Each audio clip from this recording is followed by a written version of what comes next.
I fail a lot. Sure. And I'm grateful to fail. Even though it hurts, it's a lot of pain. And, but we got to go through pain, right? Like those runs, you got to go through those cold runs, because then the next run when it's sunny, oof, you're killing it. Well, thanks for coming on. Introduce yourself. Let's see. I'm Erik William Kollauf. My dad is William, so I took his name. Okay, I'm the same. I'm not a junior because different middle name, but yeah. I'm a dad.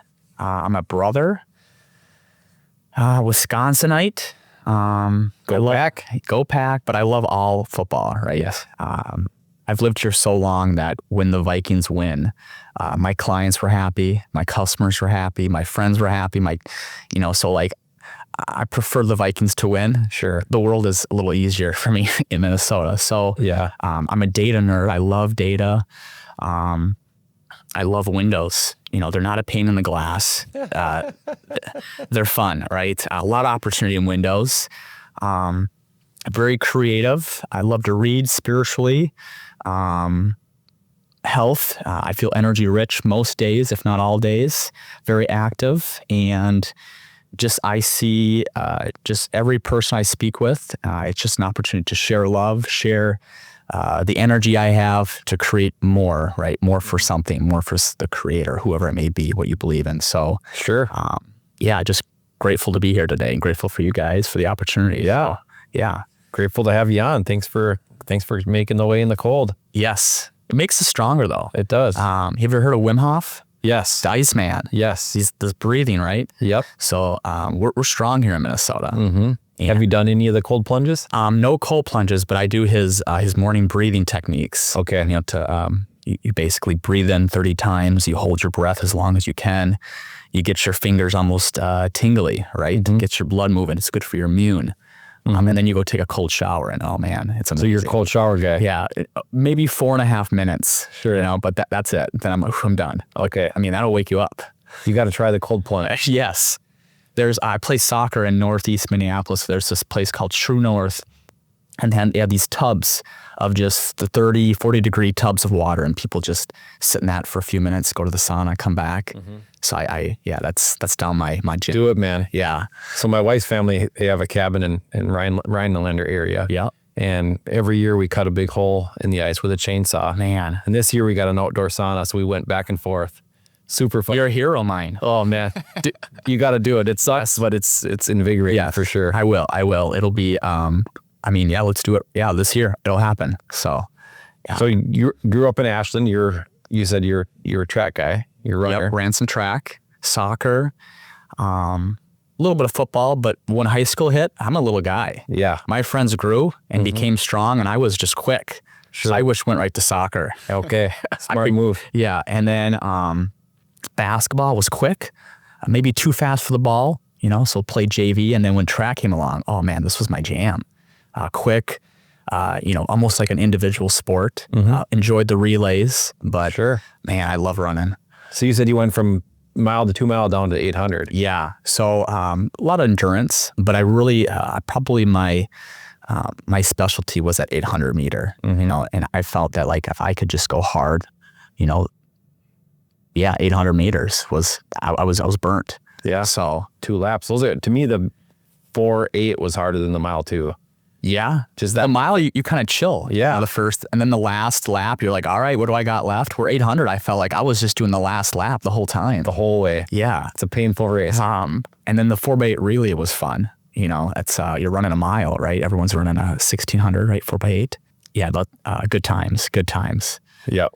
So yeah, I'd love to volunteer, coaching, track, some type of track volunteer, high school, middle school, just to express some maybe health, wellness, diet, sleep, water, recovery, do a lot of yoga. So, stretching is very important. Yeah. And maybe some cold plunges for the kids. Yeah, there you go. I'd recommend it. So my wife and I live in Egan, and we coach a youth cross-country team down there for Eastview's program. Yep. And it's great because my wife's a physical therapist and I have the running background. So it's kind of a nice blend, teach the kids, So you learn from her? Yeah. Yeah. A lot of the physical stuff. What have you learned about your own body now? From her, you mean? Well, just as, your mind obviously is getting better, but maybe your body starts to ache a little bit. Well, you said yoga. I've always been really tight, especially like in the hamstrings. And so like yoga's helped me a lot with like injury prevention. Okay. So yeah. You get any meditating in? A little bit. Yeah. Just start. That's actually one of my New Year's things. Like me. Yes. That's one of my New Year's resolutions is meditation. Oh, I love it. Yeah. God, I'm not alone. No, it's so good. I talk to people, I'm like, yeah, this is who I am. I'm a hippie. I do all this weird stuff, but I feel good and I'm happy. So I don't know. Wait till you get to the cold plunges. Yeah. You won't need caffeine, or do you even do? No, it's just tea. Just tea. Just okay. tea. Yeah. What's in the green drink over there? AG1. Okay. Yeah. I've seen that. Yes. You like it? I do. Yeah. I take a lot of meds in the morning. Wouldn't say medicine. Yeah, I suppose it's medicine, right? Little pills for, vitamins. And the AG1 just has a pack of everything, so I feel like I got a good balance. If I miss a breakfast or something, at least I feel like, all right, I got what I needed in there. So, all right. Lots of water, 9.5 pH. Okay. To stay alkaline, right? Yep. So I'm a nerd. I got this like water filter. You are on this data. This K2, I read these things and I go, well, if I implement just that little thing in my body, could I live 10 years longer? Why not? I didn't have to make too much change. So yeah, I probably look like I'm 18. You do. 36, and it's the intention, right? If I feel like I'm 18, and I treat myself and I have fun and I dance, then I hope to live longer, and that's what my big goal is: to ring out life and just live longer. I like it. So what do you do besides yoga for exercise? Well, let's see. Mondays are runs usually, 1 to 2 miles. I get into 5Ks. I like the speed. Little morning run. Even the cold ones are wake you up. Tuesdays is gym. Wednesdays a little bit Peloton, and then Thursdays gym. Friday run. Take a break on the weekends. Sleep in on the weekends. Yeah, and back at it on Monday. Rest the body. Yeah, I like it. Well, cool. Well, tell us a little bit about your business. We have 2 businesses. One is BEPO, stands for Building Envelope Protection Opportunity. It's an AI business that we scan images. We scan images of properties, identifying discontinued shingles, discontinued siding, discontinued windows, and we train a machine like we would train a baby, right? Lots of practice to identify what is there and how long is it going to last. And we use data, permit data, to identify what's there based on an image. Images are usually old or difficult to see. So then we drive out to these properties to verify and train the machine to service a lot of industries, insurance companies, right? To identify how to assess proper risk, to renew or not renew, to increase premium or not premium, right?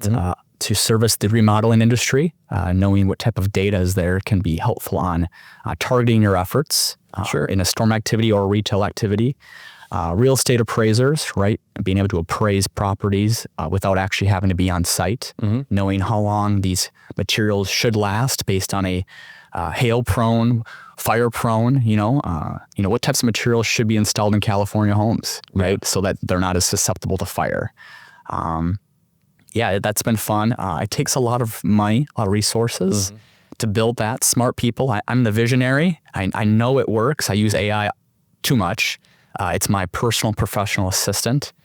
And so as we're doing this, I'm like, well, I want to own this on my own. So what I do know is I know training. I know how to teach people. That's my superpower. I can earn super pay for that.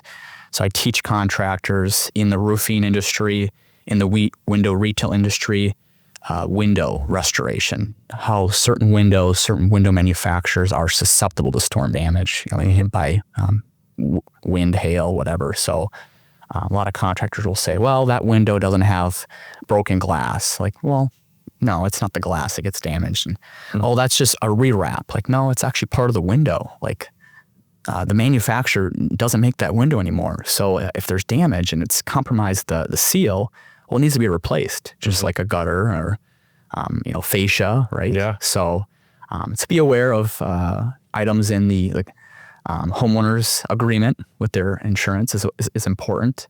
Being aware of how to pivot the claim, because these are very large claims. Yeah. Windows are, $80, $90, $100,000 averages, these projects. So really helping with data to teach contractors to say, hey, when a storm hits, yeah, you can go in this area, but the average project's maybe $10,000, $20,000, $30,000 roofing. Well, there's some $100K, $80K projects right over here, right over there, right over there, Instead of doing 10 projects, just do 2, right? It's probably the same amount of time. Yeah. But make sure you have smart people that know how to order, know how to measure. Windows can be a pain in the glass again. Yep. And it's not just, getting your rock star guy that is amazing at roofing. You're not ordering 10% waste. You got to get it right on, measure twice. Yep. Teaching these contractors has been really exciting. I love the feeling of like, oh, wow, really? How did you see that? How did you know that? Like, oh, this is free. Just search this and yeah, there's a tool for that. Oh, you can get this information here. Oh, really? How did you know that? Well, I had to fail a lot. I made a lot of mistakes and this is what worked for me. So yeah, now just sharing what was, what helped me be successful to contractors or remodelers or the industry, the power of data, right? So data-driven prospecting is probably our big key. Yeah, all right. That's our businesses. So what's Eagle Eye? It's my eye. Okay. So I met with an adjuster a while back and we were looking at storm damage on a window and I go, oh yeah, there's one right there, one right there. I got my flashlight, and rub it and wipe it and a little chalk and see, man, how did you see that? I look up out a window, I go, see all those little dents? When you look up a gutter or fascia, you see all the little peppering. Yep. How did you see that? Man, you got like an eagle eye. I go, I sure do. So it's like your brand. Yeah. It's your personal brand. It's like, training contractors, training machines to have an eagle eye when they look at an opportunity.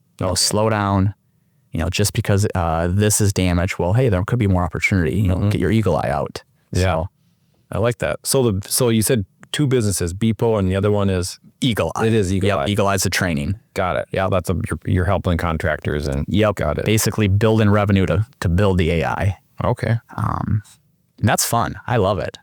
The AI stuff is so fast and I need smart people to do that. So a lot of it way above my head. How long have you been doing this for? 9 months. 9 months. 9 months. Quite new. Yeah. Okay. So yeah, it's been struggle, right? To have an opportunity, right? Where if you make a mistake or you fail, there's a business to support you.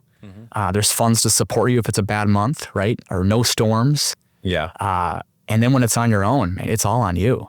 So good months and really hard months, and good months and really hard months. But through all that pain, I preach like it's so important to experience all this, right? All this pain, because you learn so many nuggets. This adversity is just so many opportunities. So I'm excited for the year and just doing what I can to focus on my business, focus on my health, focus on my family, just to still be happy every day, I love it. Have faith.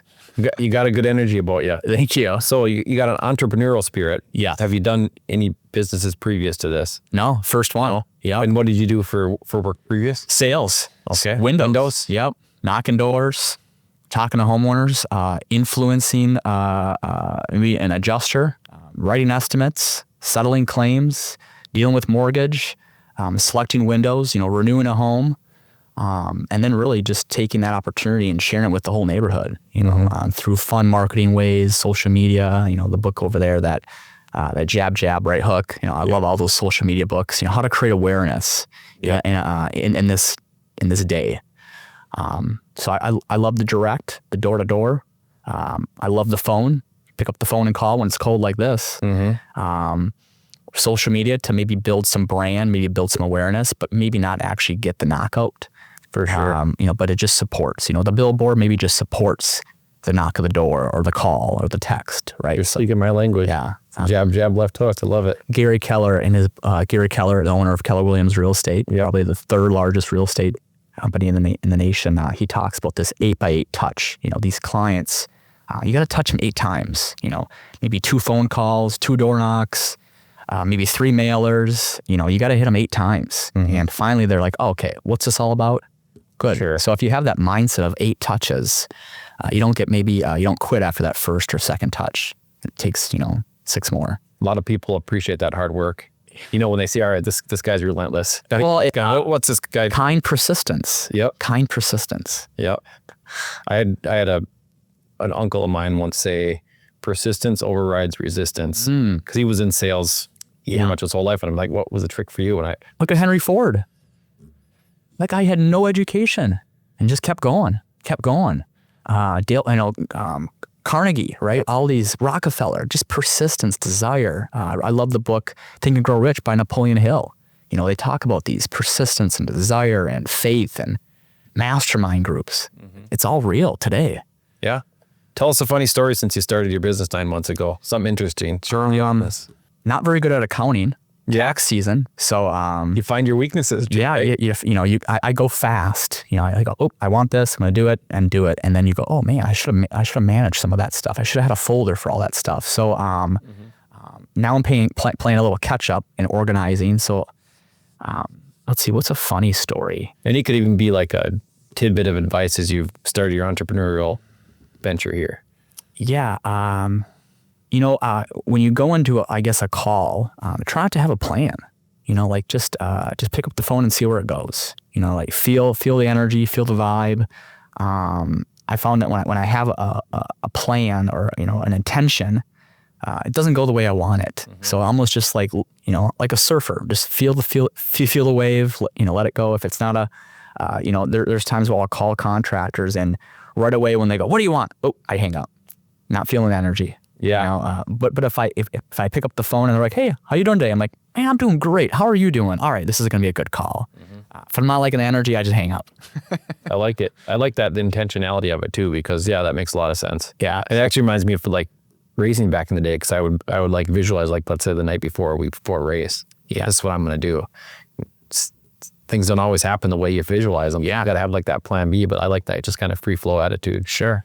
I think when you walked in the room here, you're like, all right, you're looking around, you're like looking for the vibe. But I'm trying to be very aware, right? Aware of my surrounding, aware of people's energy.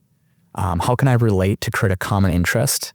And, I don't know, give them love, right? Give them gratitude, love your style, man. Got a cool, I love the colors in here. The building here is amazing. Yeah, thank you. Came in, so you guys got your stuff together. Yeah. The optics are there. Yeah. Yeah. I appreciate it. Well, you too, when someone comes in and and you can tell they're like, I saw your green drink, but this guy's into health. Nerd. I love it though. But it creates a tone, like this guy's, like you said, guys got his crap together. Yeah. Well, I try to, right? But I fail a lot. Sure. And I'm grateful to fail. Even though it hurts, it's a lot of pain. And, but we got to go through pain, right? Like those runs, you got to go through those cold runs, because then the next run when it's sunny, oof, you're killing it. Yeah. Right. Yeah. Well, you grew up in Ashland, so I'm in Duluth, so you had to bear. I remember I put on my ski, we'd have school would be canceled. I'd still go get my long run and wear my ski goggles, right? Cover the face. Yeah. I lived in Colorado and it would be, 1 degree. Cancel school. I'm like, man, I remember going to school and it was like -10. For sure. Like, what do you mean? Yeah. School, the city still has to move. For sure. Other parts of the country, they kind of shut down, it is what it is, right? Yeah. So the name of the podcast is called The Chills, and I talk about like those feel good moments. Like what in your personal life gives you the chills? A good book, man. A good book or that aha moment. Okay. I try to be very aligned with the spirituality and those moments, the energy, right? Your chakras, you have these chakras in our body. And when I feel that, like maybe a good quote or a story that I'm like, oh, wow, that makes sense. Man, I've been reading this book or reading these books for so long. So then I'll go back and read another book, years later, and I get so much out of it because I receive it better. A book you've already read. Yeah. Like Think and Grow Rich. I've read that so many times, and now I'm reading again, over and over again, and I'm like, wow, how did I miss all this stuff? Like, well, I'm a different person now. So these items that 10 years ago didn't really click for me, and maybe I skimmed over it, but now it's like this new information because I'm receiving it and I'm in a different place. I think we can just learn so much from rereading books and rereading messages from the past and learn a lesson because we're receiving it, in a different space now. So sure. Does that answer your question? Sure. I don't even know what you asked. Yeah. Just going. What gives you those feel good moments? Oh yeah, good book. Good book does it. A good book, a good quote. I'm a quote guy too. You ever watch like some of these Disney movies? Like my little girl watches these Disney movies, and I'll get like goosebumps. I'm like, man, what did they like? What happened? Oh my God, that was real. Like they speaking to adults now? For sure. Even like Home Alone. You watch that with kids. Yeah. You guys give up? Or you thirsty for more? It's like random. Like I can use that in business. Like I can use that in running. Oh yeah, you thirsty for more? Yeah, I mean, your body is so strong. Wow. Yeah. Thoughts, right? Our thoughts, intentionality with our thoughts. Top 5 books you'd recommend? The 5 Agreements. Okay. Think and Grow Rich. It's always up there. 7 Habits of Highly Effective People. That's a good one. Yeah. The One Thing, Gary Keller. That's a good one. The Way of the Superior Man. Haven't heard of that one. That's a good one. Yeah, some spiritual books, some workbooks, focus books. Yeah. All right. So chills again within your business. Well, chills today. It's cold. Yeah. You know, you got to start the car, right? I have electric vehicle, so I got to charge a lot. All right. This time of year, it's not a good car. It's a good car, but I need to have more time in my day. You know, I need to be intentional with my drive because I need to go and charge a little bit. So I get the chills when it's cold because I'm like, oh man, I gotta plan my drive. Sure. How much charge am I gonna lose? If we've planned a trip, I gotta, put in a couple hours of charging just to Eau Claire or something. So what kind of car is it? Elon all the way. All right. I like it. Why not? Elon all the way. Why not? Apple, I get attached, right? And so now that I'm attached to certain things, I'm kind of aware, like, all right, why am I so attached to these things? Apple and my phone. And so trying to set, when you ask the question, go pack, I'm like, well, I don't want to be too attached. I'm open to all teams, so Sure. practicing this non-attachment. Because think of it, like when the Vikings lose, right? Or the Packers lose, it ruins our day sometimes. Yeah. And then we spread that poor energy. We spread, what's going on. Like we have no really control of how the Vikings perform. And now it's going to ruin how I treat my wife or my coworkers or my friends. Like, no way, man. Less attachment on that. And in the 5 Agreements, to talk about being more of like, what preference? Like, what are your preferences? So when 2 teams play, I try my best to be like, you know what? I like the red team. I have a little bit of a bias to the blue team, but man, I just want a good battle, a good fight, come down to overtime, good battle. Whatever team wins, great. Go on with my day. Okay. I like it. So how do you tie your fitness into work? Your health into work? My calendar, man, my calendar is, so I get up at 5:30. I sit in my bed, I read my I am statements. Then I go into some Wim Hof breathing, do that for about 20 minutes. Then I speak to myself in the mirror. I'm love, I'm a rock star, I'm smart, kind of get my self-confidence up. I do some yoga for 10 minutes. I do some meditation for 10 minutes. I send a little quote out to my followers, maybe some inspiration for the day. A journal.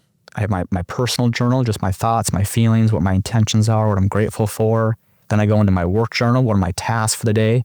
I have my, and that's kind of like my morning. And then I go into like a run or a bike or a gym, right? So like my morning, usually by 8 o'clock, like I got all my me stuff out, and then I can work on, being a dad and getting her to school or my business.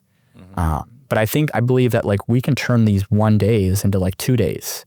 We can do ourself in the morning, a little bit of work before noon, do ourself at noon, and then jump into some more work, and then turn these 24 or 12 hours into actually 2 days of just intentional. The book One Thing by Gary Keller talks about just having focus of that one thing, or everything else is not as important or unnecessary. So like if I'm doing something, is there a who that can do that how? Why am I procrastinating that? Is there someone that can do that for me that's smarter or that really enjoys accounting? Yes, there are people that do bookkeeping. All right, find that person so I can focus on, my one thing for the day. Yeah. But yeah, you can fit a lot in a day if you're intentional with it. And avoid TV, right? Avoid scrolling on the social media. I'm on all these social medias, but I don't typically scroll. I try not to actually at all. It's just on there, post something, cool, get off of it.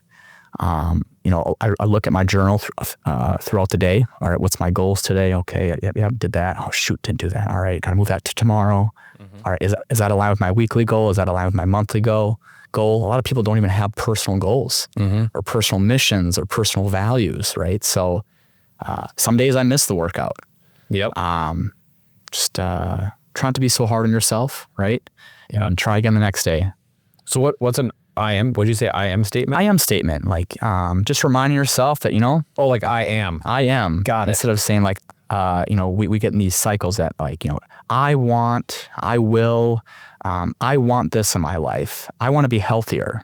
Like, well, I am healthy and I am healthier. And in saying those things, it reprograms your brain.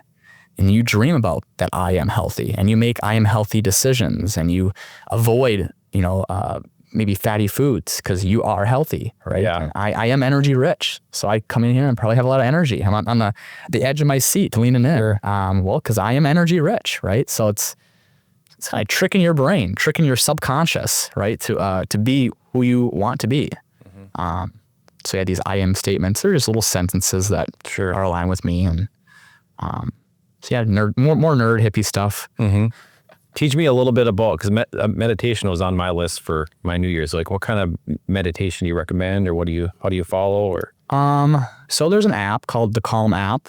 Okay. I usually just pop on there each morning. There's a 10-minute daily, the daily practice they have. I click on that. It's 10 minutes of meditation. I've also read some books on meditation, and really, like, it's just kind of being.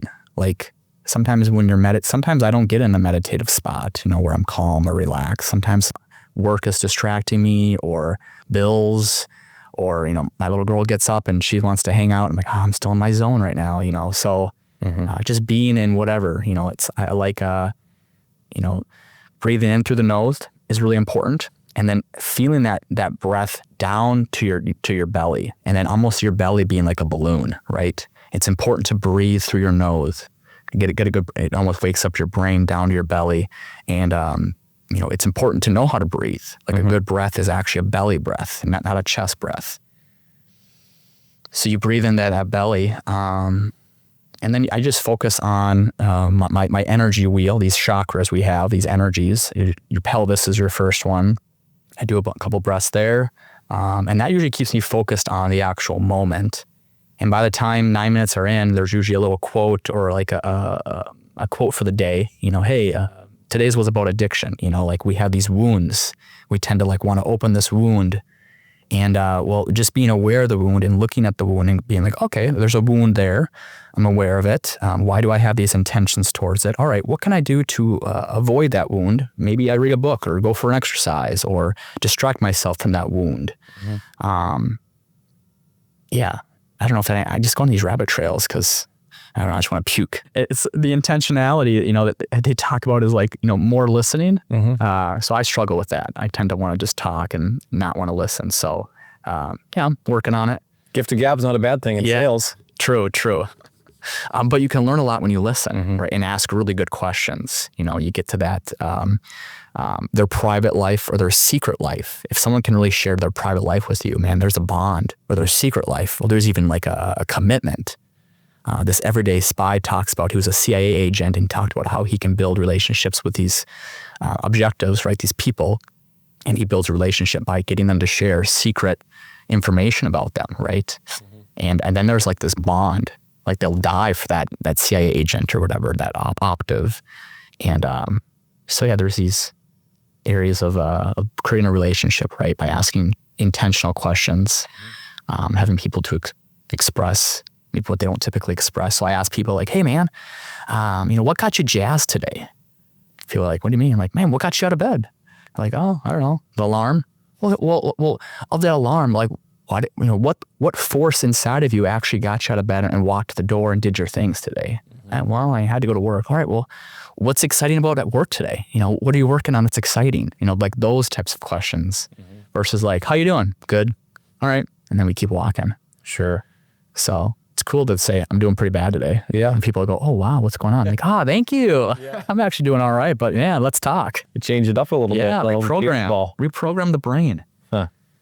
So one question I was thinking about, and I lost my, how do you separate yourself from your competition in business or sales?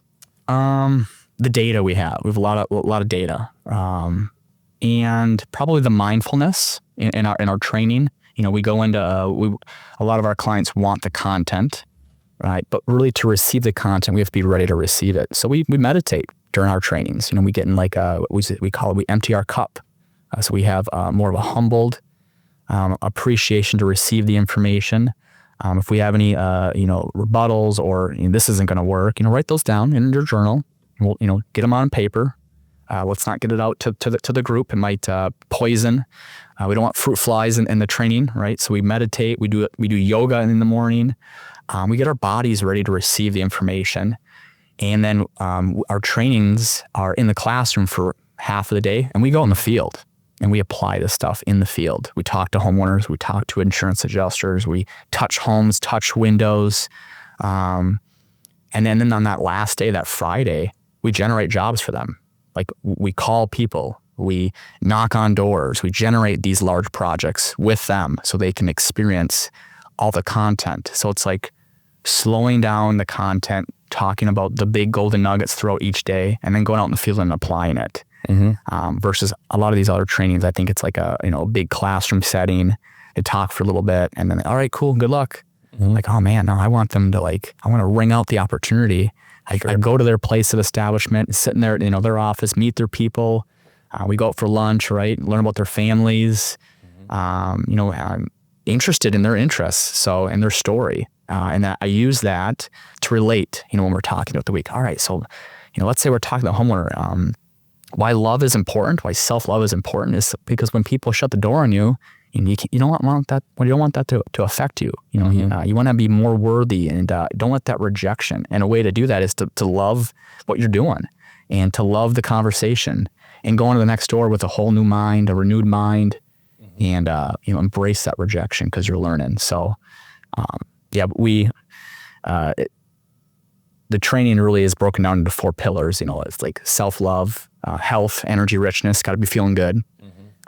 Joy, gotta have fun in our life, goals, missions, things like that. And the last day is wealth. And wealth for me is really about freedom of time, freedom of money, freedom of relationships, saying no and yes to certain clients, and then freedom of purpose. What is your purpose in life? So we break down each day into those pillars. So we kind of have a well-rounded week, and then attach content to each of that. So data content, how do we convert these clients remotely with AI? How do we identify the opportunity? How do we build estimates and get them approved faster by coaching clients to help settle the claim? Homeowners have a lot of power. They can create a lot of urgency. And then that last day is we apply everything, and we usually generate 6 to 8 leads for them, which are $100K each. So, $500,000 in business. And all right, guys, give you some calls when you need some help. Usually there's some calls throughout the week, but hey, I got this window, what is that? Like, oh man, that looks like a posy. Okay. So they were discontinued in 1987, 88, and they were bought out by this company called Weather Shield, the Shield family. Reach out to Weather Shield. They'll have a letter, and you do that whole deal, like shingles, right? Yep. So how do you do that, but with commercial roofs, flat roofs? So, sight out of mind. Commercial stuff, I'm kind of, it's more just windows. I'm aware of the asphalt world. I really didn't get into flat roofing or the membrane. More just windows. Sure. Just a window nerd. Okay. But what got you into windows originally? Well, I went to school to be an architect. Okay. And 2008, a lot of clients were closing shop. Architect firms were closing shop. So at that point, maybe I liked windows. I liked really large windows, big windows, right? That was really an aesthetically pleasing to a home. And then the company I work for, PCS, they specialize in window restoration, a restoration company out of Egan. And but their big specialty is windows, and had to learn how to knock a door, which was scary. Yeah. Came from doing like AutoCAD design work at this mechanical engineering company for a while. And then got on board and had to go knock on a door. And I was like, oh geez, I've done Cutco, but like, this is way different. So I failed. For the first 3 months, I was going to, get let go. And I had to pivot, right? I had to find opportunities. So then I became really good at getting data, calling people, mailing people, texting people at that time. And then through all that helped me get some leads, right? Opportunity. And then I had enough courage to go knock on a door because I knew what I was selling was good. I've had some fruits of my labor, and I could use that to be like, well, hey, like I'm going to come back because I know this works. I've had homeowners that would say, hey, thanks for coming back, or thanks for being persistent because just wasn't in the space to receive your message last week. I go, yeah, I know you're busy, but this is important stuff. Like you only got a certain amount of time to get it fixed. So yeah, windows. I love them. Very cool. So tell me a little bit about your family. I have a little girl, Parker. She's 6. 6 And I have a girlfriend, Olivia, and she's a little boy named George. He's 8. And so we're up in Albertville right now. So I come down, bring her to school in Minneapolis. George goes to school up north in Monticello. And so he's into basketball, soccer, football. So I love that, like playing catch, playing sports, all that cool stuff. My Parker's into gymnastics, swimming, and soccer. So we get that level of activity, that play, and that just keeps me jazzed, right? All that. But then we're really like intentional. Like we help them set goals. You know, we have this like for our family, the big list of all the goals for the family. We sit around at dinner and we say what we're grateful for. So it's like, it's challenging, right? As they're growing, each age has different challenges. So experiencing attitude, sass, right? Or no, like, no's. All right, well, hey, no, what about ask why? Maybe not say no, but ask why, like ask questions. So I'm trying to teach them to be resilient, go through some pain and struggle, have to do things on their own, figure it out on their own, not try not to do it for them. So, yeah, it's an interesting time. We do activities, right? Skating on the pond, walking the dog in these cold days, try to get everyone outside because outdoor nature is good, right, for us. Run out that energy if we're feeling like a little, maybe we got a lot of attitude today. Let's get out and run it out. Sure. Let's go, hit some pillows or something. And then let's go draw a picture about it or journal about it, if they're able to, like, write words and then have a conversation afterwards. Yeah. Because sometimes I'm not in a state to respond, right? My level, my energy is so high, my vibrations are so high, and the frequency I'm giving out is not, receiving, right? So let's just let it go through, take a little break, and then let's write about it. And then, okay, well, hey, what was going on there is you were sitting in that right side of your brain, your emotions, right? Well, we were in the middle of the store. And we were trying to check out, So the logic side is telling us, hey, if we're feeling frustrated, let's have a conversation. But during a tantrum, high energy, having a lot of passion in this item that you want, let's have a conversation. So trying to connect the right brain and left brain, as maybe we do as adults. But man, it's amazing how well they forgive. They'll be fighting, like hurting each other. Yeah. And I'm like, man, if I did that to a coworker, like I wouldn't want to talk to them for like the rest of the year. Yeah. If they made me cry, like I don't want to go back to the office. Like HR's getting my call for sure. But these kids, they fight and they hit and then an hour later they're best friends. Like, wow, you guys forgive so quick. Like, man, teach me your ways. Yeah. Forgive and move on. We can learn from them. Oh, totally. And to be patient, or they'll ask you questions like, hey, Dad, why are we in a hurry? And I'm like, you know what? We don't need to be in a hurry. We'll take our time, right? It's cold out and it's icy. We'll get there when we get there. Sure. Yeah, a lot of golden nuggets that they teach me. So I'm trying to receive it all. Yeah, I like it. Bonus question for you. What got you jazzed today? Coming here. It's my first podcast. Yeah. I wrote this in my, probably mid-year last year, I wrote down, like, want to be a part of a podcast. I listen to a lot of podcasts, right? So I learn a lot from podcasts. And so yeah, this was exciting. Wrote in there, just be what I am, right? Be here, be me, and don't prep. You're already prepped, right? Answer questions with your heart and your soul, and just be grateful. So just grateful to be here, grateful for the opportunity, and looking forward to listen to it and have more people to listen to and follow, right? Sure. So how do people get in touch with you? Instagram, at Erik Kollauf, beepoai.com, Facebook, all the social medias at Erik Kollauf, LinkedIn, Eagle Eye, Window Consulting, LinkedIn, Beepo, or just give me a text. That's right. So. And who should get in touch with you? Like, who are you trying to target? It would be the window retail contractors of the world that really want to grow their average contract size 8 times. Really the roofing restoration contractors that want to create an $8 million sales rep annually. with a third of the energy. The tools and AI that is out there, man, it's amazing how much time and energy that it can save us if we maybe embrace AI, but be aware of what AI can do too. So grow with our average contract size with less energy, more effectiveness, right? So yeah, I like it. cool. Thanks for coming on. Thanks for having me. Learned a lot of stuff. Yeah. Meditation, health, Health and wellness, man. AI, Yeah. We didn't get into too much of AI. eagle eye. AI is fun, man. Oh, so they have, in California, you can put on glasses now. You walk in your closet, you scan your wardrobe, and it will tell you based on your calendar for the day what you should wear based on the environment, based on your feelings. No way. It saves you, a few minutes. I know people that will spend an hour sometimes getting ready. And then, AI will, there's tools now where you can scan with your glasses a neighborhood, and it will tell you the colors, the materials of that neighborhood, when they were built, average square price. It's pretty amazing. Wow. Man, It's coming. oh man, it's already here. It's already here. It's already here. Very true. Well, good deal. Thanks. All right. Thanks so much, guys. And that's a wrap, folks. A huge thank you to our incredible guests and, of course, All Weather Roof for making this podcast possible. If you enjoyed these conversations as much as we did, don't forget to hit subscribe and share the chills with your fellow business aficionados. Remember, it's not just about business, it's personal, and it's all about the people. Stay inspired, chase those dreams, and let the chills guide you. Till next time, this is Brent signing off from the Chills Podcast. Catch you on the flip side.